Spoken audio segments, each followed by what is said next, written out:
Друзья, всем привет! С вами Елена Кирсанова, я телеведущая, психолог, и сегодня расскажу вам, как за 5 шагов избавиться от стеснения. Вы не забывайте подписаться, нажать на колокольчик и поставить лайк этому видео, чтобы помочь мне и чтобы как можно больше людей увидели этот ролик. Я думаю, вам знакомое чувство, когда вы хотите подойти к какому-то малоизвестному человеку, но он очень интересен, но ваши ноги прилипали к полу, или вы хотели высказать свою точку зрения, но здесь образовался такой ком, что он мешал вам что-либо говорить. Знаете, что важно? Что если ничего не делать с этим стеснением, то ваша жизнь будет только хуже. Потому что если вы не уверены в себе, то никто в вас не будет уверен. И что хорошо, что это можно изменить. Потому что стеснение — это, знаете, такой целый комплекс и набор страхов, убеждений, ограничений, которые уже были с вами наверняка давно, и вы тащите этот багаж с нашего любимого детства. Я знаю, что уже тошнит от этой фразы, но согласитесь, что оттуда мы многое с собой взяли. И когда-то вот те самые убеждения не высовываться, не отсвечивать, не быть заметной, там, не быть яркой. Как ты вычислил мои слабости? Когда про девушек сейчас говорю, они вам помогали, они служили вам, и вы были в безопасности. Возможно, когда-то вам это помогало. Но сейчас, если вы смотрите это видео, значит, вы решили это изменить.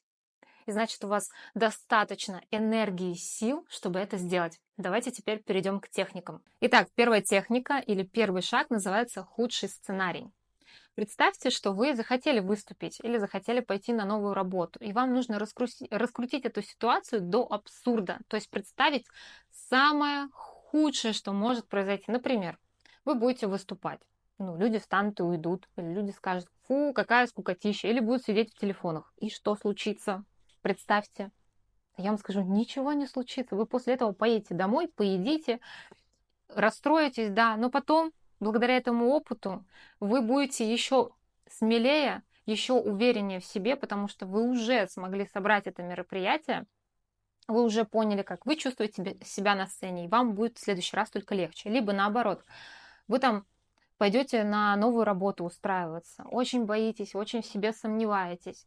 И вот представьте в голове, что вы приходите, и вас начальство, которое собеседует, или HR-директор, да, вам говорит: слушайте, вообще вы ужасны, вы не подходите нам, вам задают каверзные вопросы, чуть ли, знаете, не на самое высокое IQ вас проверяют, и на мышление, и на эмоции, и на стрессоустойчивость. Вы провалили все.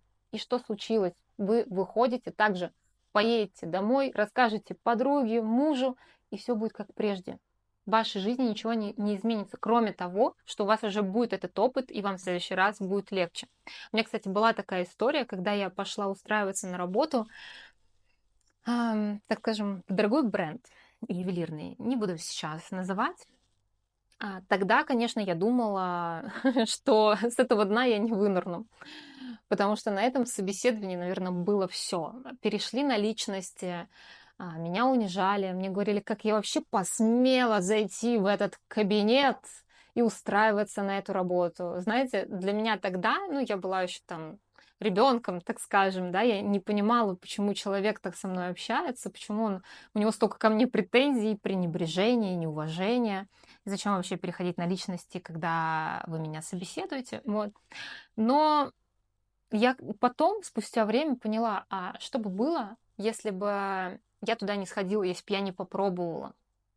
Ну, во-первых, я бы потом жалела, да, о том, что а мало ли у меня бы там получилось, или мало ли, ну, не знаю, что бы еще могло произойти, да. Наверное, первое, это что я бы жалела, во-первых, что сама не попробовала. Второй момент. Я бы не убедилась в том, что мне это не нужно. То есть, видите, тут случилось, во-первых, вот эти два шага. И третий шаг. Я стала, на самом деле, через вот время, когда я уже прожила, так скажем, все эмоции, от ненависти до злости и обиды, я стала увереннее в себе. Я поняла, что меня вообще нельзя никак вывести из себя. Если я такое пережила, если я с ней, вот с этой женщиной совладала с собой, то мне теперь ничего не страшно. Не для работы создан я, а для счастья, любви, удовольствия и отдыха. Вот, так что вам советую проживать свой худший сценарий. И если вам что-то предлагают, то идти. Говорить: очень страшно, очень боюсь, но я это сделаю. Жена заставила. Ну, не то, что заставила. Ну да, заставила. Итак, вторая техника называется эксперимент неловкости. Создайте сами себе неловкую ситуацию. Например, когда заходите в лифт с незнакомыми пассажирами, попробуйте посмотреть им в глаза, просто с улыбкой.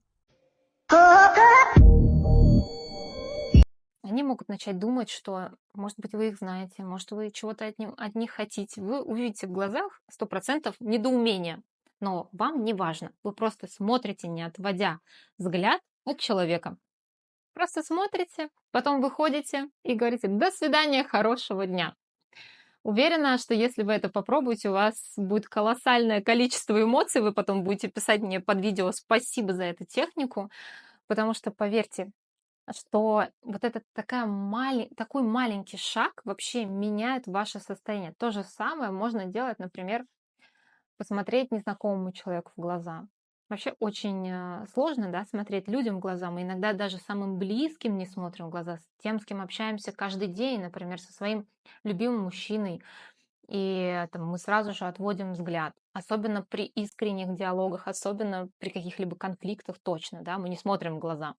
Мы начинаем как бы стесняться своих чувств, своих эмоций и отводить взгляд. Это в целом нормально, но нужно учиться. Нужно учиться прямому контакту.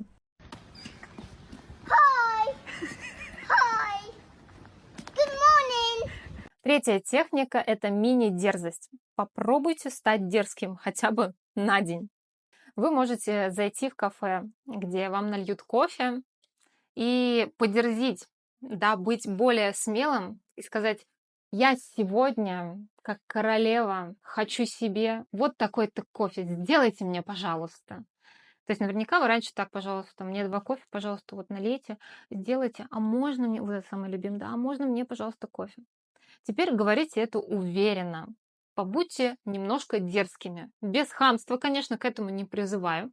Либо можете себе еще какое-либо задание придумать. Например, подойти к незнакомому человеку и спросить номер. Уверена, что тоже эмоций будет полно. И если вы на это решитесь, то пишите мне. Четвертый шаг, как избавиться от стеснения, это, конечно, быть в окружении тех, кто легче общается с людьми, кто более общительный, кто более легкий на подъем. То есть иметь в своем окружении такого экстраверта или экстравертов, которому легко проявлять себя и свои эмоции. Так у вас будут работать зеркальные нейроны, и вы будете понимать, что в целом быть замеченным – это нормально. Так же, как считывает ребенок поведение мамы, да, и повторяет за ней все там движения, то же самое, в принципе, у нас происходит во взрослом возрасте. Если мы, например, там идем учиться кататься на коньках во взрослом возрасте, либо там на лыжах, на сноуборде, нам обязательно нужен тренер. Либо если мы без тренера решились это делать, да, то мы должны на кого-то смотреть, опираться и видеть, а как он это делает. Тут то же самое. Окружение 100% работает. И пятая техника – это 5 секунд смелости. Вот когда вы заметили, что вам страшно, например, страшно сказать или страшно сделать какое-то действие, страшно подойти, дайте себе 5 секунд, опять же произнося «мне страшно», и начать делать.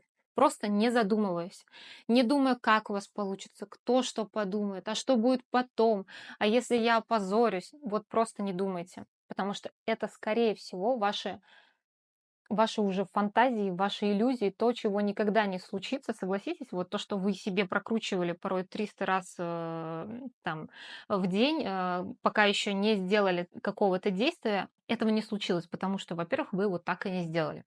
Вот то же самое. Вам страшно сказать свое мнение, например, там в коллективе.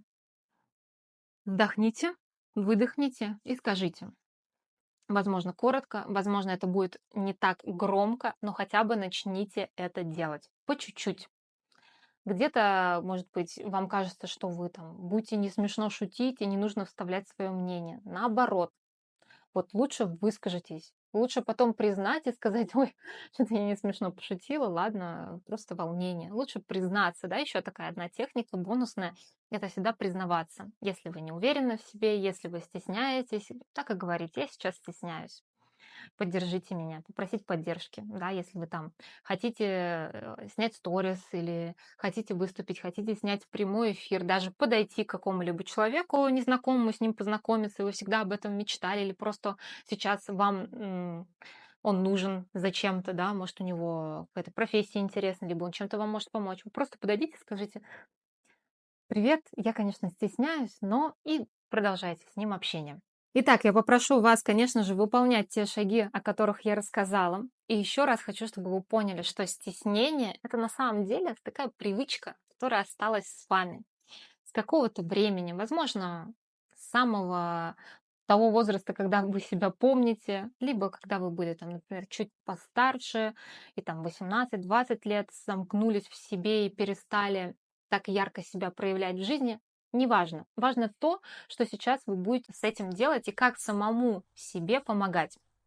Я буду ждать в ваших комментариях, что вы сделали уже из тех шагов, которые я написала, либо что вы до этого уже делали, и как избавлялись и избавляетесь от своего стеснения. Буду ждать вас.